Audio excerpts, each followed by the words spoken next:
Civil rights pioneers lost in 2 days. Both Jesse Jackson and now Dr. Norman Francis have passed, both living full lives to 84 and 94, respectively. Yeah, Francis was one of the most prolific educators and civil rights activists in New Orleans. On top of serving as president of Xavier University for nearly half a century, Dr. Norman C. Francis assumed the presidency there the same day as the assassination of Martin Luther King Jr. Xavier officials say he led with love, rigor, and moral clarity, advocating for economic and educational opportunities for all along the way. Francis's family remembers him as a family man that encouraged them to live with purpose and kindness.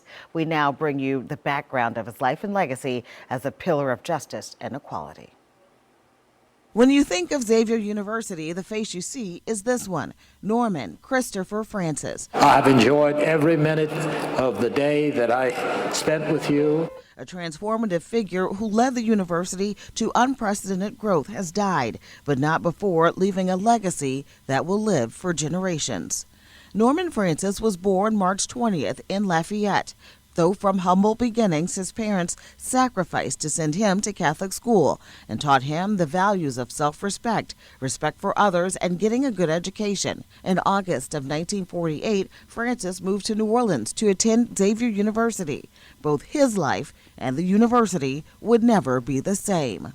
This American icon, and he's an American treasure. He was elected class president each of his undergraduate years and student body president his senior year.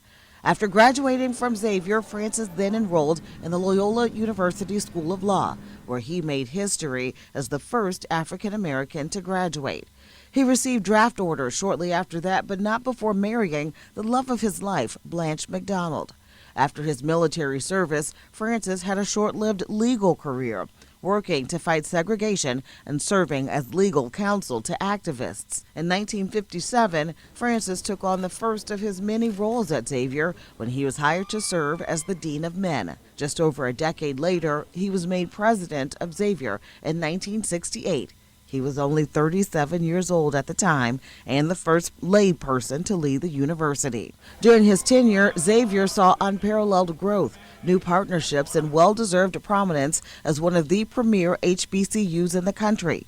Xavier, first in the nation in the number of African Americans earning degrees in biology, chemistry, and physics.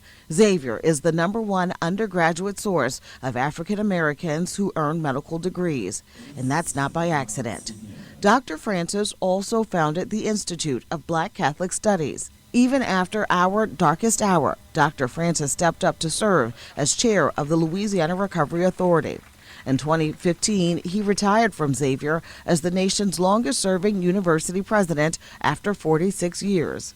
A father of 6 children and countless generations of Xavier alumni who hold him dear. The awards and accolades are numerous, including 22 honorary degrees, also the Times-Picayune Loving Cup and the Presidential Medal of Freedom, our nation's highest civilian honor.